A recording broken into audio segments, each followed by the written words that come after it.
congratulate all of you for being here today. Some of you know I participated in ULA 14 years ago, and some of you here are not even 14 years old, so that was a long time ago. But the experience that I had here has changed my life and stuck with me all this time. So before I really get started into what I'm going to be talking about today, I really wanted to recognize Rachel, Brandon, and Steve for giving me this opportunity to participate this year as a leader and share with you what I have been through in my life and some of the accomplishments that I have made. Can you go on to the next slide?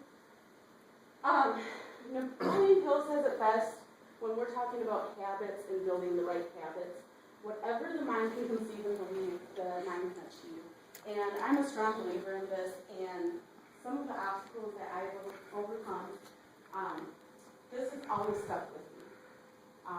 I've gone through a lot. Our stories may not be the same, but I'm sure that some of you here can recognize or appreciate some of the things that I've gone through. I grew up in a single-parent household with my mother who struggled with mental health issues. I was homeless myself as a youth for 3 years, and I barely graduated high school on time. I was actually arrested for truancy my sophomore year, and so that kind of made it really hard for me to overcome that. And also, physical, sexual, and emotional abuse, I'm no stranger to that. When I was 16, I actually left home and got an apartment with my older sister. I worked my way through high school, and at age 18, I had no money for college. I didn't know what I wanted to do. I was completely confused and lost. So I got a job like most people do as an adult, and I worked my butt off. I worked 90-hour weeks at Super America. I basically went to work from 7 in the morning to 11 o'clock, 12 o'clock at night, went to bed and did it all over again for 2 years. After 2 years, I got really fed up with my current situation, and I decided that something had to change, so I enrolled in college. After I enrolled in college, I was working 50-hour weeks, so that was a co-manager, and that was required, and going through school full-time, dedicating 40 hours a week to going to classes, homework, whatever. I was determined that I knew I could do it, and I needed to get it done. So that took me 2 years, which, let's put this in perspective, 2 years, that's about a little over 700 days. Some of you here have things that you're working on and you can't even last a week. When we're talking about diets, you want to lose weight, some of you give up after a week. I did this day in and day out for 700 days. It was hard. I'm not going to say it wasn't, but I'm glad I did it. So let's talk about where I am now. I'm the first one in my family to graduate from college. I'm a certified medical assistant. I've been doing that for 5 years. I'm also the first one in my family to own a home at age 23. I'm back in college working on 3 degrees. So that's challenging and keeps me busy and out of trouble. And I started my own business, which many of you know. I started my YouTube channel 5 weeks ago. Since then, I have over 900 hits on my videos. My subscribers are well on the way to triple-digit numbers. It's just been a huge success. And next slide. And one of the guys that I look up to is Jim Rohn, and he says it best when he says success is nothing more than a few simple disciplines practiced every day. So I'm going to talk about 4 habits that if you actually listen and incorporate this in your life, you can accomplish anything. The first one is believe. You have to believe. You have to spend time on developing yourself, personal development, controlling that self-talk. And when I say self-talk, I mean that inner voice inside your head that won't shut up. And then you have to have a vision and a focus. And again, you guys can tell I'm on a Jim Rohn kick with his quotes, but motivation is what gets you started, and habits is what keeps you going. So you guys right now are in ULA, and you're super hyped, and you're super excited to get things going, but when you get home, that motivation is not going to last long, a week at best. But the habits, what you develop now, is what's going to keep you going far beyond this 4 days that you're here. believe. Philippians 4:13, I can do all things through Christ who strengthens me. What I'm going to do now is show you a clip from elderly Ferris Long. He has a great story on,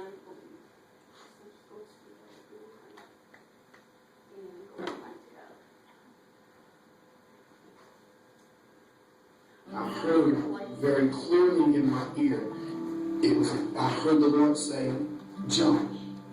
Then this evening while I was sitting at the computer working, I heard God say again, jump. And then I saw the vision of a father standing out in the middle of the pool telling his child who's standing on the edge, jump in, come on, I got you.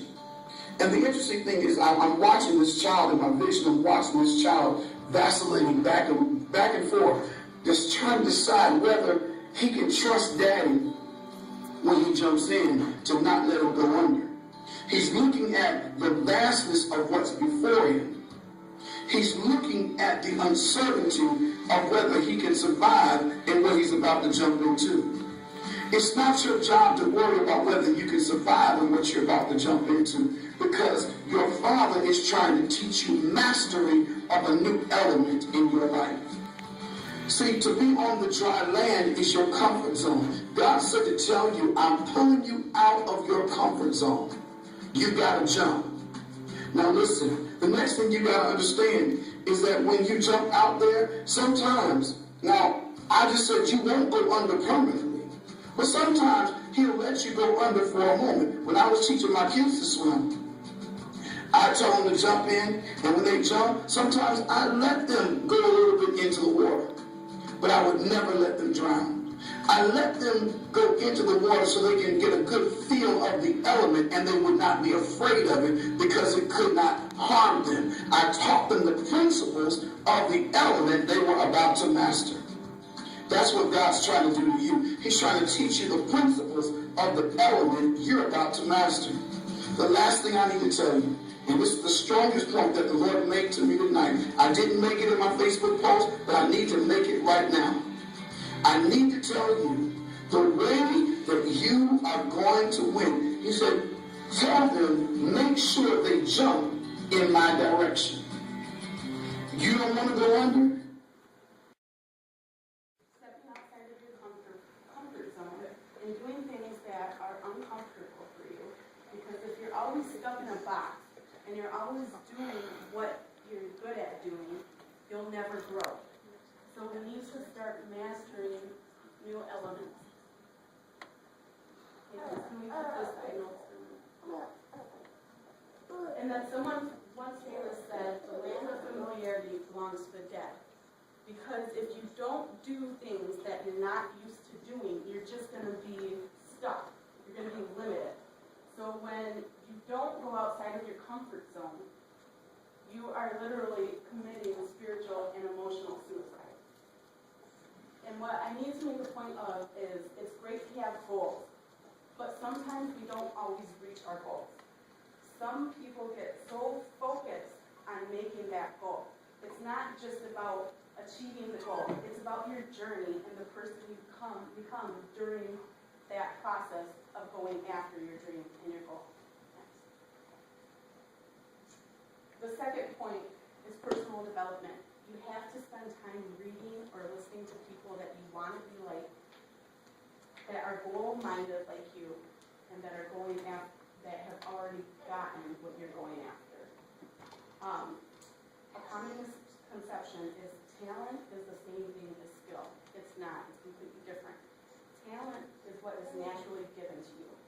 Skill is what you work on day in and day out to perfect. Now, I've never really viewed myself as that talented, but I have an insane work ethic where I have developed my skills over time and have perfected them. So, third point, self-talk. When I say self-talk, that's that inner voice that you have in your head. That's what you tell yourself over and over again. We live in a very negative world. Our first instinct is to think negatively. And a Bible verse comes to mind. I'm thinking of Romans 12:2. It goes, be not conformed by the patterns of this world, but be transformed by the renewing of a mind. The world will lead you in the wrong direction. I know, I've done that. I'm done with it. The average 18-year-old has been told 148,000 times, no, you can't do that. And that's just the average. Some have heard it more, some have heard it less. But I'm here to tell you that you can do it with the right mind and the right habits. So it's really important to guard your thoughts. Because if you don't guard your thoughts, you can buy into anything. You can fall for anything anyone tells you. People are wrong, most of the time. So why I'm spending so much time talking about your thoughts or your subconscious is your subconscious manifests physically. Simply put, what you think becomes your reality. You have to know what you're going after, and it has to seep into your subconscious to where you're even dreaming about it. That's what I'm talking about. And when you're looking at where you want to go and what you want to do, it would be impossible without a great team. I have a circle of winners around me. I have entrepreneurs. I have personal trainers. Everybody that is around me is because I'm building my image towards that. They are helping me. It's important to know who's around you and why they're around you. Jim Rohn, again, he says, you are the average of the 5 people you spend the most time with. So some of you here need to really evaluate who you're spending your time with and who you're around. You need to choose your friends wisely.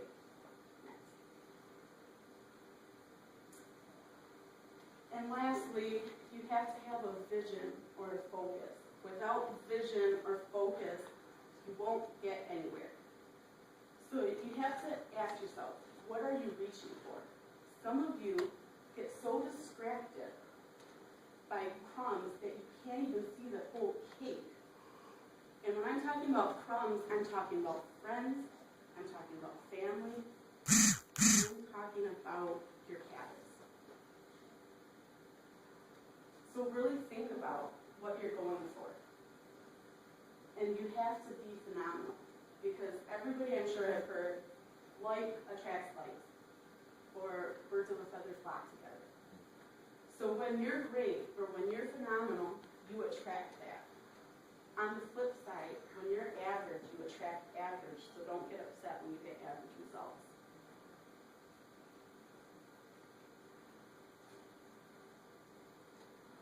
So, Zig Ziglar, a wise man, says, if you want to reach a goal, you must see the reaching in your own mind before you actually arrive at your goal. A couple of things to help you do this. Write down your goals. Look at it daily. Be specific. If it's a car you want, know the year, the make, the model, the specifications, all that. Give yourself deadlines. Give yourself time-measurable goals. Those are a couple ways to have that vision and that focus. If you don't have that, it would be easy to be sidetracked. So you need to have a vision to reach your goals. I just want to wrap this up by saying, as I said yesterday when I introduced myself, I expect the best from you guys. I'm not expecting perfection. I'm expecting your 100% effort. I expect that, and God expects that. So, with that being said, we're talking about habits. Habits are what you're willing to do that most people won't do, like couponing. This is the link to my YouTube account, my Facebook, and my Instagram. I challenge you guys to step outside of your comfort zone and build new habits by linking up with this.